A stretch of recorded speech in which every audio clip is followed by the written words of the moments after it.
নমস্কার, welcome to my channel step out and C.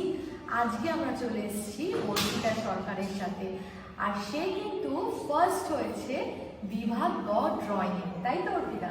তোমার কেমন লাগছে এই কম্পিটিশনটায় যে তুমি অংশগ্রহণ করতে পেরেছো? তোমার কেমন নিজস্ব একটা তুমি ফিলিংস? খুবই ভালো লাগছে।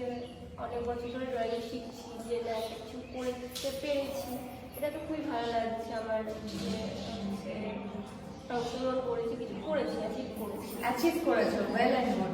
ড্রয়িংটা করেছে, আমি আপনাদের সবাইকে দেখাবো। সেটা একটা চার্চ এঁকেছে, যেটা আমাদের কৃষ্ণনগর ক্যাথিড্রাল চার্চ, তাই তো? সেটাও ওকে এঁকেছে আর খুব ভালো হয়েছে। আমি দেখছিলাম সব স্টুডেন্টরা খুব ভালোভাবে আঁকছিল। তো থ্যাংক ইউ সো মাচ এখানে পার্টিসিপেট করার জন্য। অ্যান্ড আই উইশ ইউ যে তুমি আরও অনেক বড় হও, আঁকার দিকে তোমার যে ইচ্ছা সেটা তুমি পূর্ণ করতে